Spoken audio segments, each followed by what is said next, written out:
As a mother, you cannot begin to understand what the mother of Moses went through at the point she was dropping her baby in River Nile.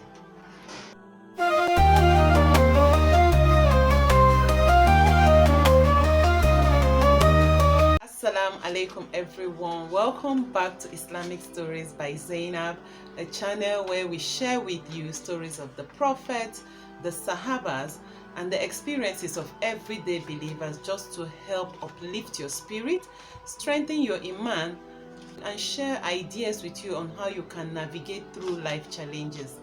If you're new to my channel, please don't forget to hit the subscribe button and the bell on notification to be notified whenever there is a new video from me.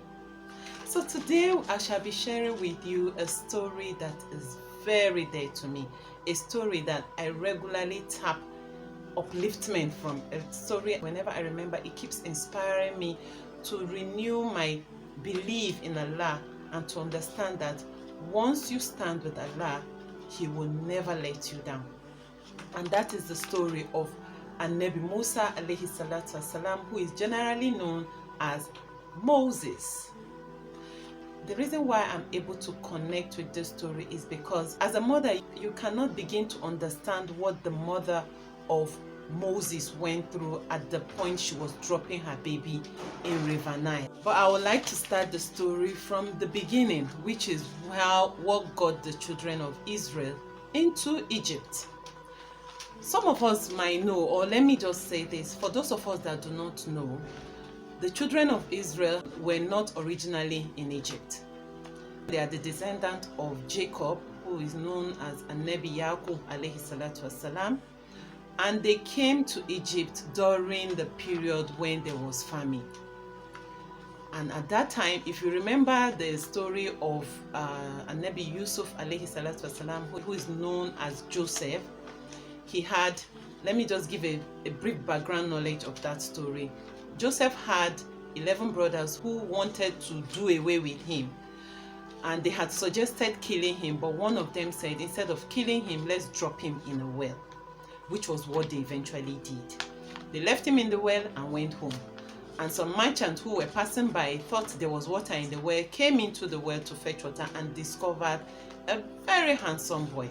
It is said that Joseph was so handsome that once you sight him, you can't help but get mesmerized by his beauty. And that also happened to the merchant, who took him to the slave market and sold him as a slave. And he was bought over by a minister in Egypt. And Nabi Yusuf, who is known as Joseph alayhi salatu wasalam, ended up becoming the minister himself in Egypt at the time the famine was happening.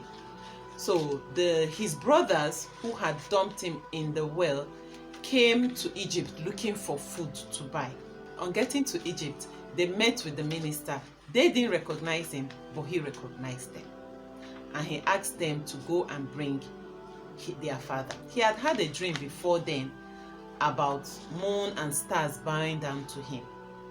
So eventually the dream came to reality, because by the time his father came with the brothers, they all bowed down to him. And that was how the children of Jacob got to be resident in Egypt. Over the time, Pharaoh, that was the ruler of Egypt then, was not happy with the way the children of Israel were multiplying and prospering. To get him more infuriated, he now had a dream that a fire came from Jerusalem into Egypt, burnt down all the houses of the Egyptians, and left the Israelis. He got so scared when he woke up from the dream that he sent for his magician, or his dream interpreters, to come and explain to him the meaning of the dream. They interpreted the dream to be that there is going to be a descendant from the children of Israel who will come in and take over the rulership of Egypt. They decided that to prevent this from happening, going forward, they were going to kill every male child born of the descendant of Israel, and they will spare their female child, because apparently it is only a man that could lead a nation.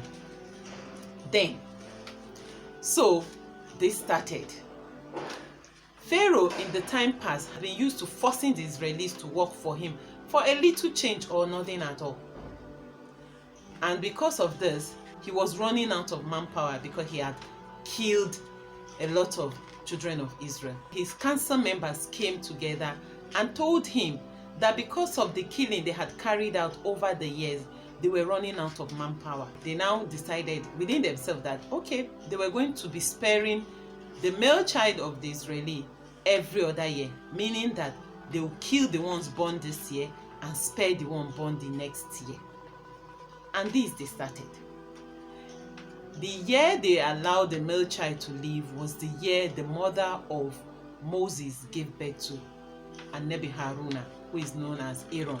And then the year male child weren't allowed to live was the year she gave birth to Anabi Musa AS. So now you want to ask that why did God allow it to happen this way? Why did he allow Anabi Musa AS to be born in the year where male child are being prevented from living? And that is one of the strengths. That is where Allah will show you his strength. Allah is just too great. Imagine if he wanted to do it, he would have simply allowed Anabi Musa AS to be born in the year male child were allowed to live. But no, out of his infinite wisdom, he made him to be born in the year male children were not allowed to live. Allah is full of wonders, and his wonders are infinite. It was said that the Egyptians were not taking chances. The moment they noticed that an Israeli woman was pregnant, they put in guards to monitor her and a midwife to follow suit. They monitor her till the point of delivery so that they will know exactly what she gave birth to. You know, if they didn't do that, Israeli women could be giving birth and then they'll hide the baby to be a girl when it's actually a boy. So they weren't going to take chances at all. They weren't at all. They were going to monitor every pregnant Israeli woman till her end of term. And that's what happened to the mother of Moses when she was pregnant with Anabi Musa AS. It is said that when she gave birth, she was in a room with the midwife, and then, you know, in those days they usually put pot of water on fire when you're about to deliver, which they will use to massage the body. So in the room was nothing except her, the midwife, and then the pot on fire. So when she gave birth, the midwife discovered it was a male child. But the sight of Anabi Musa AS was so beautiful that the midwife was said to be mesmerized that she couldn't tell the guards that it was a male child. She couldn't just announce the birth of this child so that he would be killed. So he said that she quickly gathered her things and left the house. So at the exit, the guard asked her what was happening, where was the child. She was like, just go and deal with it, and she left. Before the guards came in, the mother of Anabi Musa AS was confused when the midwife left her. And then she was inspired to put the baby in that pot of hot water on fire, which was what she did. As the midwife was leaving, the guard asked her what was the sex of the baby that had just been birthed. And then she told them, she was like, you know, she was in such a hurry. She didn't want to tell them what the mother gave birth to, so that she won't be the one to cause the death of that baby. So she just hurriedly left and told them to see that everything, they should just go and see to it. The guards came in and saw the mother of Anabi Musa AS clearing everywhere, and there was no baby in sight. And then they asked her, where is the baby? She said, oh, it's been cleared off. We've cleared everything. And truly speaking, this was a room that had no other exit except from where they entered from. And then there was nothing in the room other than the pot on fire. So there was no way the baby could have been anywhere else. So if the midwife said the baby has been done away with, and then the mother is saying they've cleared everything, then maybe they've cleared everything. So the guards left. Immediately they left. It is said that the mother of the Anabi Musa AS opened the pot and she found her baby to be intact. She brought out her baby and suckled him. she was inspired to keep her baby and keep suckling him, or she goes to cast the baby into River Nile. She chose the option of going to cast the baby into River Nile, even though she was very worried. I will stop here for today and then continue in our next video.